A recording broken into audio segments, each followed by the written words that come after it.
साथीहरु, आज बिहान जुन तरिकाले हामी एउटा ऊर्जाशील एउटा हाम्रो टिम एउटा प्रदर्शनमा आएको थियो, त्यो प्रदर्शन गर्दै गर्दा हामीबाट केही गल्ती कमजोरीहरू भए होला, त्यो हामीले स्वीकार गर्दै त्यहाँ उपलब्ध नेपाली कांग्रेसका कार्यकर्ताहरूसँग हामीबाट गल्ती कमजोरी भएको छ भने हामी क्षमा याचना छौं, हामी यो गल्तीको सुधार्न तयार छौं भन्दै पनि म लगायत हाम्रा धेरै आन्दोलनकर्मी साथीहरूलाई निर्घात तरिकाले जुन कुटपिट गरिएको छ, कुटपिटको त्यो प्रतिमा घोर भर्त्सना गर्दै अहिले हिजोको हामीले एउटा एक चरणको वार्ता मुख्यमन्त्रीसँग गरेका थियौं।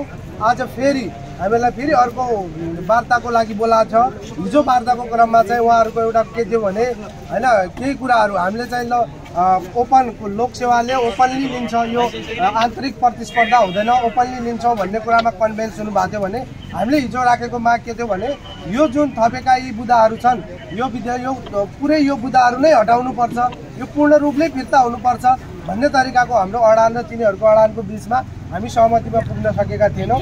अब फेरि उहाँहरूले चाहिँ पर्सिको लागि वार्तामा हामीहरूलाई बोलाएको छ। त्योमा हामी सबै विद्यार्थीहरूका हक हितका कुराहरू हामी लिएर जानेछौँ। तपाईहरु अझै फर्दर हामी सल्लाह सुझावमा हुनेछ। सन्तोष सरले हामीले बसेर ड्राफ्टिङ गर्दैछौँ। यसमा कसरी जाने, के मुद्दाहरू हाम्रा स्थापित गर्ने हो, त्यो मुद्दा स्थापित गर्न हामीले सकेको बल लगाएर हामी हुनेछौँ। तपाईँ आम विद्यार्थी साथीहरूको पनि साथ सपोर्ट निरन्तर रहिरहनेछ। हिजोका गल्ती कमजोरीहरूबाट सिक्दै हामी यो आन्दोलनलाई सशक्त रूपले अगाडि लिएर जानेछौँ। विद्यार्थी साथीहरू उपस्थित भइराख्नु भएको छ। उहाँहरूले गरेको कुरालाई हामी गल्ती भन्दैनौँ। हाम्रो गल्ती थियो झन्डा उठाउनु, झन्डा फाल्नु, कसै सङ्गठनको अपमान गर्नु भनेको हाम्रो गल्ती हो। यो गल्तीलाई म पनि स्वीकार गर्छु। अब के भन्दाखेरि यहाँ पार्टी प्रचारको लागि कोहीजना पनि आएको थिएन। कोही नेविसङको साथीहरू पनि होलान्, कोही अब अनेरासोकीको साथीहरू पनि होलान्, कोही अब आफ्नो भातृ सङ्गठनहरू आफ्नो साथीहरूको होला।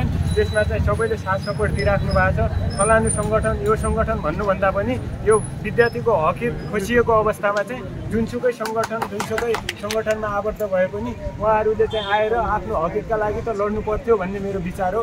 अब यो के अरे विद्यार्थीको हकितका लागि हामी चाहिँ यसरी लडिराखेका छौँ, यस्तो गरिराखेका छौँ, यो गरेका छौँ भनेर चाहिँ सङ्गठन खोल्दाखेरि आफू चाहिँ के अरे चौबी निर्वाचन हुँदाखेरि चाहिँ हामीले यो गरेका छौँ भने भाषण गर्ने आज चाहिँ विद्यार्थीका हकितहरू लुटिँदाखेरि उहाँहरू चाहिँ कहाँ लुकेर बसिराख्नु भएको छ भनेर मैले यो मेरो आवाज मार्फत उहाँहरूलाई सन्देश दिन चाहन्छु। र अहिले मात्रै भर्खरै प्रदेश सरकारका सभामुखज्यू मार्फत मुख्यमन्त्री सहितसँगै बसेको बेलामा एउटा सन्देश के दिनुभयो भने हामी पुनः तपाईँहरूसँग वार्तामा बस्न तयार छौँ। विद्यार्थी साथीहरूको फेरि एउटा टिमको नाम चाहिँ हामीलाई दिदिनुहोस्। आज र भोलिलाई चाहिँ हामी एकदमै बिजी छौँ। पर्सि बिहानै बसौँ।